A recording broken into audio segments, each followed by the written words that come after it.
नमस्कार, बहुत स्वागत है आपका डेली 24 भारत में। मैं हूं आपके साथ अनीता शर्मा और वक्त हो चला है उत्तर प्रदेश की बड़ी खबरों से।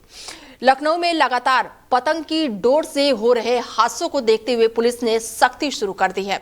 बाजार थाना प्रभारी अपनी टीम के साथ इलाके में अभियान चलाते हुए सड़कों पर और गलियों में लगी पतंगों की डोर को हटाते हुए नजर आए हैं। और इस दौरान पुलिस ने लोगों को कड़ी हिदायत दी है कि पतंगबाजी होने वाले खतरों से प्रति वो जरूर जागरूक रहे। और ऐसे में पुलिस कार्रवाई के दौरान 2 पतंगबाजों को भी पकड़कर उनके खिलाफ कड़ी कार्रवाई की गई है।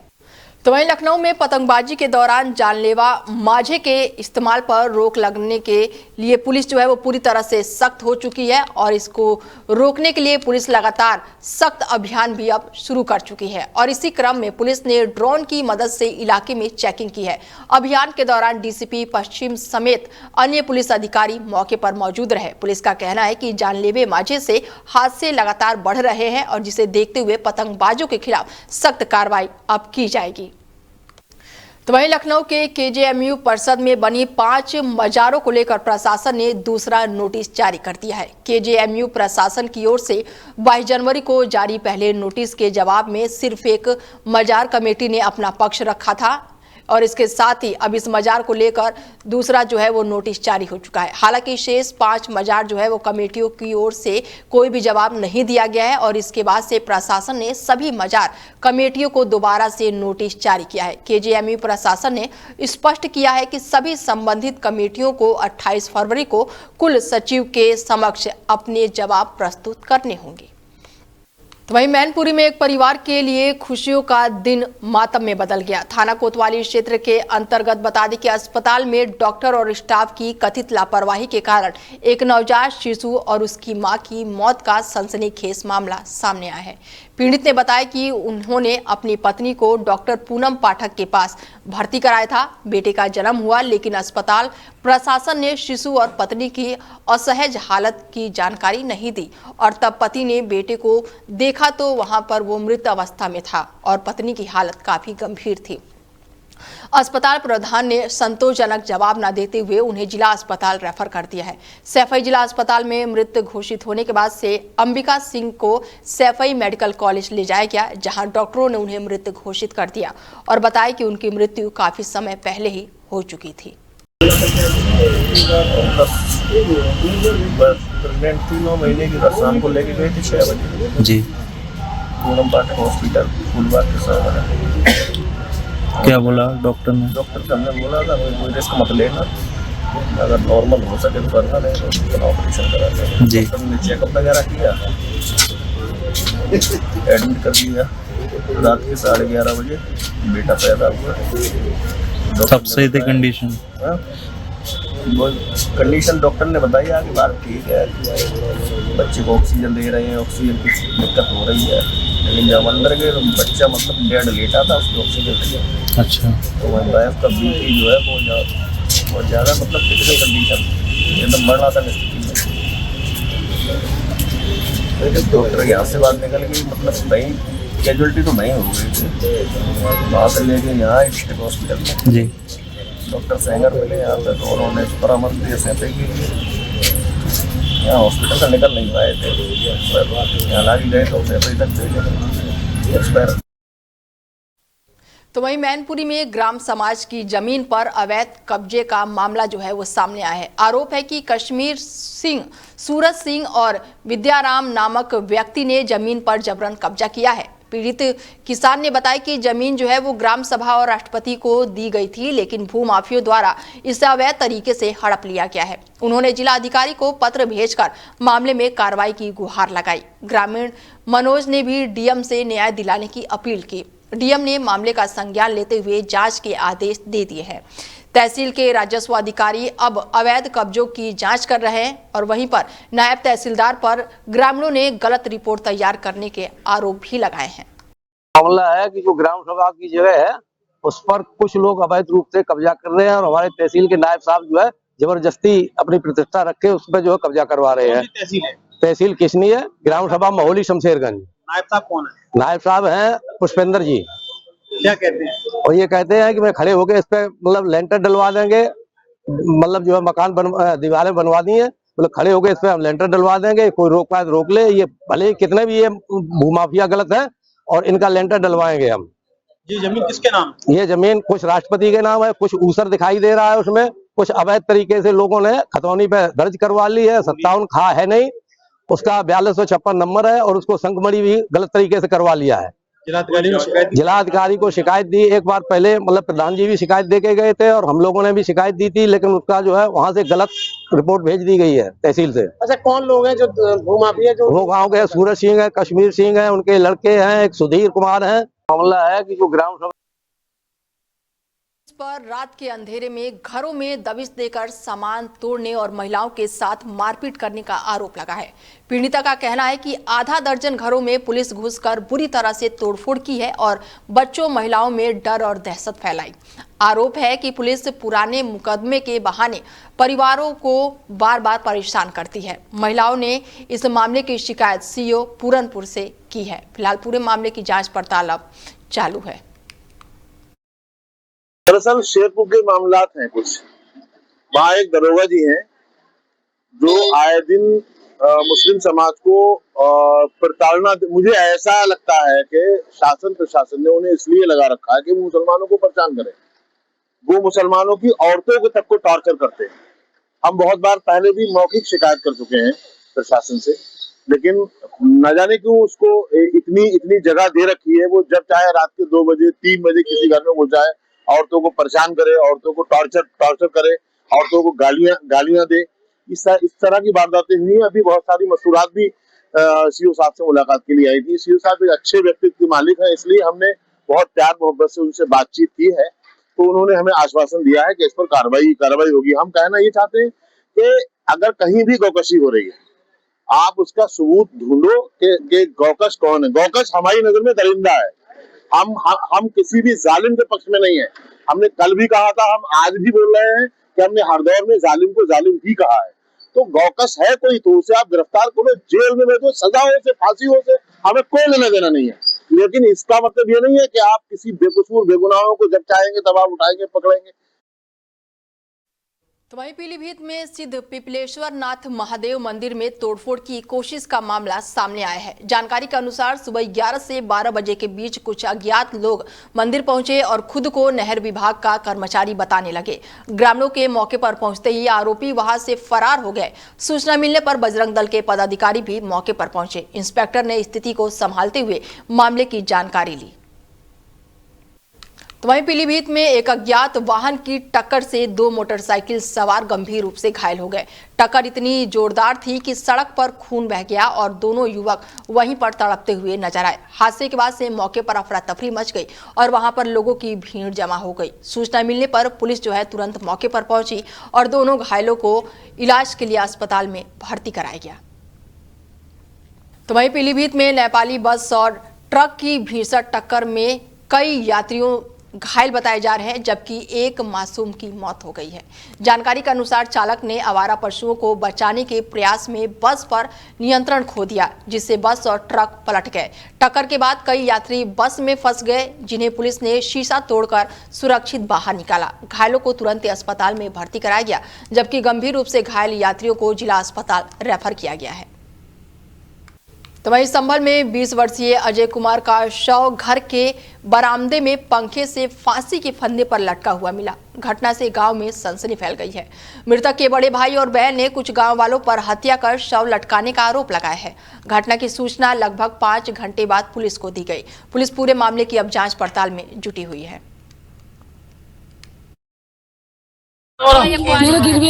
ये कौन था आपका? मेरा भैया है। क्या नाम है? अजय। क्या हुआ? गगन में कल मारो जो कितना? ये तो शादी में गई। मैं तो सब हमारे तो मैं तो शादी में से तो मुझे तो ऐसे ही मिलो जैसे पकड़ो मेरो। कौन लोग थे? गाँव में रहते हैं? गाँव में रहना सर। तो वहीं सहारनपुर के शिवालिक फार्म हाउस में पुरानी रंजिश और जमीन विवाद हिंसक रूप ले चुका है। विवाद के दौरान हुई फायरिंग में शिवम की मौके पर ही मौत हो गई, जबकि 2 अन्य युवक गंभीर रूप से घायल हो गए। जानकारी के अनुसार पंकज शर्मा और सुनील वर्मा के बीच जमीन की साझेदारी को लेकर कई सालों से विवाद चल रहा था। विवाद सुलझाने के लिए पंकज के किराए के फार्म हाउस पर बैठक रखी गई थी, लेकिन बैठक स्थल पर ही पहुंचते ही विपक्षी पक्ष ने ताबड़तोड़ फायरिंग शुरू कर दी। पंकज शर्मा किसी तरह सुरक्षित बच गए, जबकि 3 साथी गोलीबारी में घायल हो गए। आज लगभग दिन में 3 बजे के आसपास एक घटना हुई है थाना बिहारीगढ़ क्षेत्र में, जिसमें कि पार्टनरशिप को लेके विवाद हुआ और उसमें एक व्यक्ति है शिवम सिंह, जिसको 3 लोगों ने उसके ऊपर गोली चला दी, जिससे वो घायल हुआ। तत्काल उसको अस्पताल भिजवाया गया, जहां दौरान उपचार उसकी मृत्यु हो गई। जो 3 लोगों ने इस घटना को कारित किया है, उनके नाम हमारे पास आ गए हैं। हमारी टीमें उनकी गिरफ्तारी के लिए लग गई हैं। इसमें बॉडी को मोर्चरी भिजवा दिया गया है, मुकदमा कायम कराया जा रहा है। मौके पर शांति व्यवस्था की स्थिति सामान्य है और सभी अभियुक्तों के लिए टीमें त्वरित रूप से लगा दी गई हैं। इस वक्त मैं मौजूद हूँ जनपद सहारनपुर के थाना बिहारीगढ़ क्षेत्र के शिवालिक फार्म में इस वक्त मैं मौजूद हूँ, जहाँ दिन दहाड़े गोलियों की आवाज़ से क्षेत्र गूंजा है, जहां एक युवक की मौके पर ही ऑन द स्पॉट मौत हो चुकी है। लेकिन जिसके बाद थाना बिहारीगढ़ को सूचना मिली, मौके पर पहुंची पुलिस ने यहां पर छानबीन किया। अपने मैं सहयोगी कैमरामैन सहयोगी से बताना चाहूँगा, फिलहाल जो मौके की जो वो तस्वीर है, वो डराने वाली जो तस्वीर है, जिस तरह से ये घटना और एक बड़ा यहाँ पर दिन दहाड़े जिस तरह से गोलियाँ चली है, वो लाइव तस्वीरें में दिखाना चाहूँगा। अपने कैमरामैन सहयोगी से बताना चाहूँगा, फिलहाल जो मौके की जो तस्वीर है वो दिखाए। जिस तरह से फार्म इलाके में अचानक चली गोलियों ने पूरे क्षेत्र का दहशत और खौफ में झोंक दिया। इस दिल दहलाने वाली घटना में एक युवक की मौत हो चुकी है, 2 अन्य साथी है जो घायल है। युवक गंभीर रूप से घायल है, जिनका इलाज अभी जारी है।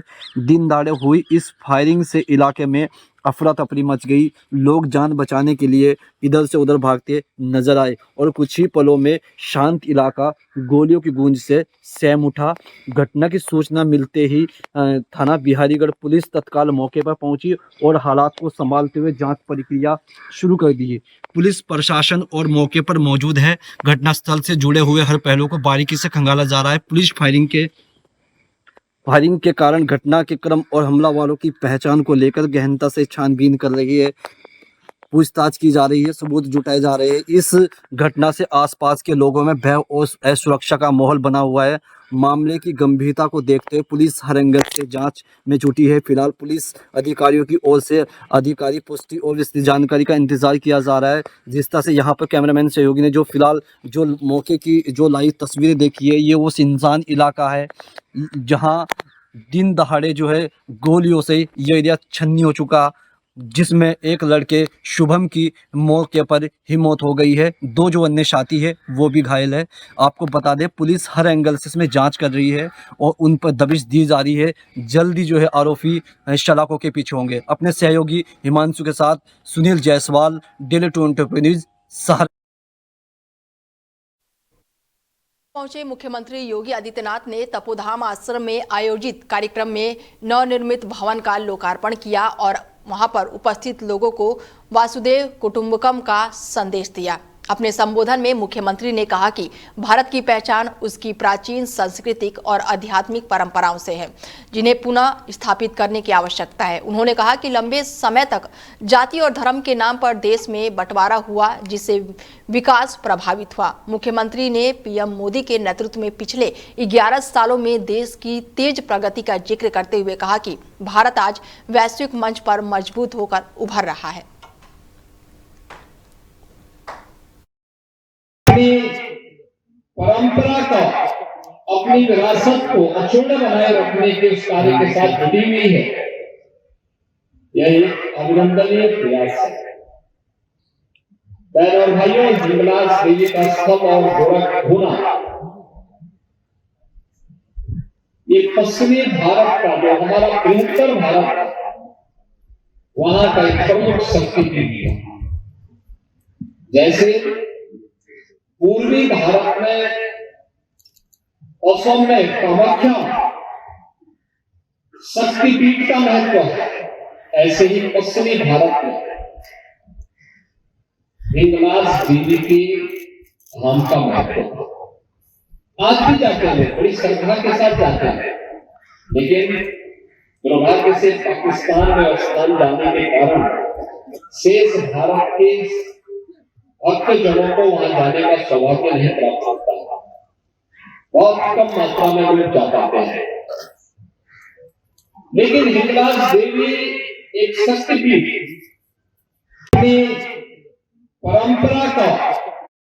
तो वहीं वाराणसी में ध्वस्तीकरण के दौरान एक भवन मालिक ने आग लगा दी, जिससे इलाके में अफरा तफरी मच गई। जानकारी के अनुसार प्रशासन ने भवन मालिक को ध्वस्तीकरण के लिए तैयार होने को कहा, लेकिन दबाव में आकर मकान मालिक ने पहले छत से पेट्रोल फेंक कर आग लगाई और फिर बाहर मौजूदा लोगों पर पेट्रोल छिड़कने का प्रयास किया।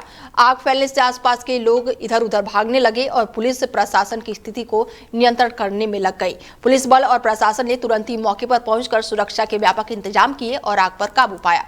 आरोपी मकान मालिक फिलहाल फरार बताया जा रहा है, तो वहीं पुलिस अब पूरे मामले की जांच पड़ताल में जुटी हुई है। ये जो तोड़फोड़ हुई है ये बिल्कुल इलीगल है और ये कानून के पूरा उल्लंघन हुआ है। आज ये जो तरीका आज अपनाया गया बिल्कुल गलत है। आपने 331 की नोटिस दिया, फिर 2 दिन के बाद आपने इसकी नोटिस दिया 334 की, ये कहीं से भी आपकी अप्लाई नहीं कर रही है। आज ये जबरदस्ती घुस के जो तोड़फोड़ हुई है तो उसके खिलाफ हम कानूनी कार्रवाई करेंगे उनको। यहाँ मॉब बहुत इकट्ठा होता जा रहा है। अरे मॉब क्या हो रहा है, ये जबरदस्ती हो रही है आज। अरे भाई हम लोग और क्या कर सकते हैं, ये गुंडे की फल पे हो रही तोड़फोड़ भाई, इसका तो हम लोग तो कानूनी कार्रवाई करेंगे ना। ये कोई तरीका थोड़ी नहीं है। पूरी मार्केट व्यापारी नेता है, दालमंडी के व्यापारियों से क्या अपील करेंगे? भाई मैं अपील करूंगा कि हमारे यहाँ शांति बनी रहे और कोई भी काम आप कोई काम कानून के दायरे में नहीं करेंगे कि मतलब आके आप जबरदस्ती तोड़फोड़ करेंगे। लोगों से अपील करेंगे कि शांति बनी रहे और ये कार्य आज रुकना चाहिए। हम लोग का रोजा, रमजान, होली और हाई स्कूल की जो अभी बच्चों की परीक्षा है पूरी लाइट आपका काट दे रहे हैं। तो वहीं अलीगढ़ में साइबर ठगों ने बुजुर्ग दंपत्ति को डिजिटल अरेस्ट का डर दिखाकर 42 लाख रुपए की ठगी कर ली है। ठगों ने करीब 20 दिनों तक बुजुर्ग दंपत्ति को मानसिक रूप से प्रताड़ित किया। पीड़ित बुजुर्ग साल 2016 में जिला कृषि विभाग से सेवा निवृत्त हुए थे। ठगी का एहसास होने पर बुजुर्ग दंपति ने अलीगढ़ साइबर क्राइम थाने में शिकायत दर्ज कराई। ये मामला थाना गांधी पार्क क्षेत्र का बताया जा रहा है। तो वहीं अमरोहा जनपद में हसनपुर में AIMIM के प्रदेश अध्यक्ष शौकत अली के बयान से सियासी गलियारों में हलचल मची हुई है। हसनपुर पहुंचे शौकत अली ने मीडिया से बातचीत के दौरान कहा कि उनकी पार्टी साल 2027 में होने वाले यूपी विधानसभा चुनाव को लेकर एक मजबूत और असरदार गठबंधन बनाने की दिशा में गंभीरता से काम कर रही है। उन्होंने स्पष्ट किया कि AIMIM अकेले नहीं बल्कि समान विचारधारा वाली ताकतों के साथ मिलकर चुनावी मैदान में उतरी है और सत्ता परिवर्तन की लड़ाई लड़ेगी। और इस दौरान शौकत अली ने AIMIM के बीजेपी को बी टीम बताए जाने पर भी कड़ा विरोध जताया। उन्होंने ऐसे आरोप लगाने वालों पर तीखा हमला बोलते हुए कहा कि जो लोग AIMIM को बीजेपी की बी टीम कहते हैं उन्हें जूते से जवाब दिया जाएगा। देखिए, पहली बात तो यह है कि अमरोहा एक तारीखी सरजमीन है और तहजीब वालों की सरजमीन है। तो हम तो पूरे उत्तर प्रदेश में घूम घूम करके लोगों से मिल रहे हैं, बैठकें कर रहे हैं, पार्टी को मजबूत कर रहे हैं, अपनी पार्टी का प्रचार प्रसार कर रहे हैं, पार्टी को विस्तार दे रहे हैं, 2026-2027 के चुनाव की तैयारी भी कर रहे हैं। तो आज उसी क्रम में अमरोहा आना हुआ। 3 प्रोग्राम है यहाँ पर, एक हम करके आए, दूसरा ये है, तीसरा और भी करने जा रहे हैं। तीसरा हम लोग छोटी छोटी बैठकें, नुक्कड़ सभाएं करके हम लोग मजलिस इत्तेहादुल मुस्लिमीन, हमारे जो राष्ट्रीय अध्यक्ष हैं जनाब बैरिस्टर असदुद्दीन ओवैसी साहब का जो संदेश है वो आवाम तक पहुंचाने का काम कर रहे हैं। उसी सिलसिले में आज हम यहाँ भी हैं। तो वहीं बागपत जनपद के बड़ौद से बड़ा मामला सामने आया है, जहां पर आदित्य भारद्वाज के आवास पर यूजीसी के विरोध में इस्तीफा देने वाले अलंकार अग्निहोत्री पहुंचे हैं और इस दौरान उन्होंने केंद्र और राज्य सरकार पर जमकर निशाना साधा। अलंकार अग्निहोत्री ने कहा कि यूजीसी से जुड़े फैसले देश की शिक्षा व्यवस्था को कमजोर कर रहे हैं। जिससे छात्र, शिक्षक और अभिभावक सभी प्रभावित हो रहे हैं। उन्होंने दावा किया कि यूजीसी के विरोध में देश भर में हजारों लोग इस्तीफा दे चुके हैं, जिससे सरकार पर लगातार दबाव बढ़ रहा है। अलंकार अग्निहोत्री ने कहा है कि उनके इस्तीफे के बाद से सियासी हलचल तेज हो गई है और ये आंदोलन अब जन आंदोलन का रूप लेता जा रहा है। एक बहुत जल्दी ही एक वैकल्पिक व्यवस्था पे काम कर रहे हैं। हमारा जनतंत्र फेल हो चुका है। हमारे पास इस समय सरकार नहीं है। हमारे पास एक कॉर्पोरेट कंपनी एम्प्लॉय उसके काम कर रहे हैं, चाहे उसमें आपके 543 जनप्रतिनिधि हों, चाहे जो मेरी जानकारी, जो मुझे लगता है 403 यहाँ पे विधायक है राज्य सरकार में, वो सिर्फ एक कॉर्पोरेट कंपनी के एम्प्लॉय के रूप में काम कर रहे हैं जो इस समय शासन में है। केंद्र सरकार जो निकम्मी है, जो जिसको अभी रिप्रेजेंट कर रहे हैं, जो वेस्ट इंडिया कंपनी के रूप में काम करा रहे हैं, जो ये मोदी जी और अमित शाह जी, इन्होंने क्या किया, जो 85% सनातन संस्कृति को मानने वाले जनरल ओबीसी, उनके वर्ग पे क्या किया, एक धारा 18A SC/ST एक्ट में लेके आए और जो माननीय सुप्रीम कोर्ट ने बोला था कि जो मूल अधिकारों का ये हनन करता है, असंवैधानिक है ये जो SC/ST एक्ट, उसको पूरा निष्प्रभावी करते हुए धारा 18A ले आए और उससे और तगड़ा कड़ा काला कानून बना दिया। तो वहीं बलिया में समाजवादी पार्टी ने फॉर्म 7 के जरिए वैध मतदाताओं के नाम मतदाता सूची से हटाए जाने का आरोप लगाते हुए जोरदार प्रदर्शन किया। पार्टी के राष्ट्रीय सचिव अभिलेश सिंह के नेतृत्व में सैकड़ों कार्यकर्ताओं ने बलिया सदर तहसील पहुंचकर एसडीएम सदर को ज्ञापन सौंपा। सपा नेताओं का आरोप है कि फॉर्म 7 का दुरुपयोग और जानबूझकर वैध मतदाताओं के नाम मतदाता सूची से काटे जा रहे हैं, जिससे लोकतांत्रिक प्रक्रिया प्रभावित हो रही है और इस कार्रवाई को लेकर कार्यकर्ताओं में भारी नाराजगी देखने को मिली। भरवा करके भारतीय जनता पार्टी के लोगों ने पूरे प्रदेश में जो एक माहौल खराब किया है, उसी के संबंध में बलिया जनपद ने बलिया तहसील में, इसी तरह से बैरिया, रसड़ा, सभी तहसीलों पे हमारे समाजवादी पार्टी के पूरी प्रहरी कार्यकर्ता नेता के जो है अभी एप्लीकेशन दिया गया है कि फॉर्म 7 अभी तक जो जमा हुआ है उसको गहन पूरा जाँच कर लिया जाए। जाँच करने के बाद हमारे जिले साथी को दिया जाए, जिला अध्यक्ष को टीम को दिया जाए, उसके बाद ही उसमें कोई आप संशोधन करेक्शन करेंगे। साथ ही साथ फॉर्म 7 भरने की कोई आवश्यकता नहीं है, तो नाम सुधार हो रहा है और इसके लिए हम लोगों ने ज्ञापन जो है चुनाव आयोग को आया, आपके एसडीएम महोदय तो यहाँ के चुनाव के प्रभारी हैं, उनको ज्ञापन दिया गया बलिया और फेफड़ा और बाकी जनपद में बैरिया और सिकंदरपुर पूरी प्रदेश में सब आयोग के जो फॉर्म 7 जो भरवा करके भारतीय जनता पार्टी के लोगों ने। तो वहीं बलिया में 2027 के विधानसभा चुनाव को लेकर सियासत जो है वो तेज हो गई है। 28 मार्च से अखिलेश यादव के चुनावी अभियान की शुरुआत को लेकर बीजेपी के पूर्व विधायक संजय यादव ने समाजवादी पार्टी के प्रमुख पर तंज कसा है। उन्होंने कहा कि अखिलेश यादव शुरू से ही ट्विटर और फेसबुक के जरिए पार्टी चलाना जानते हैं। उनका आरोप है कि अखिलेश यादव ने कभी भी जनता की समस्याओं को लेकर ना तो कोई आंदोलन किया है और ना ही कोई ठोस कार्यक्रम चलाया है। चुनाव के समय वो प्रदेश में सक्रिय होते हैं और चुनाव समाप्त होते ही लंदन चले जाते हैं। अखिलेश जी तो शुरू से हम लोग जानते हैं, वो ट्विटर पे और फेसबुक पे और उस पे पार्टी चलाना जानते हैं। कभी जनता में आके जनता की जो परेशानियां हैं, जो समस्याएं हैं, उसके लिए आज तक कभी भी वो न तो कोई आंदोलन किए हैं, न तो कोई कार्यक्रम किए हैं, न कोई सभा, न कोई रैली। बस वो चुनाव के समय में चलते हैं और चुनाव जैसे बीतता है फिर वो लंदन चले जाते हैं। इन दिनों जी उनको इस प्रकार के अभियान से उनका कोई लेना देना नहीं है, बस दिखावा है। जनता की समस्याओं के लिए उनको जमीन पे आके लड़ना चाहिए। देखिए, तीसरी बार उनको यहाँ की महान जनता ने अवसर दिया था। कुछ ऐसे राजनीतिक समीकरण बने, उनका गठबंधन मजबूत हुआ, वो चुनाव जीत गए। जनता कहीं से नहीं ये सोच रही थी कि यहाँ से बीजेपी का उम्मीदवार नहीं जीतेगा, लेकिन दुर्भाग्यवश हम लोग चुनाव हार गए। पहले भी उनका रिकॉर्ड रहा है, 2 बार पहले और इस बार भी उनको सब लोग देख रहे हैं। चुनाव जीतने के बाद से उनको किसी से कोई लेना देना नहीं रहता है, चाहे क्षेत्र की समस्याओं के मामले में या क्षेत्र के विकास से संबंधित किसी भी चीज़ पे उनका कोई लेना देना नहीं है। वो बस अपना जीवन जी रहे हैं।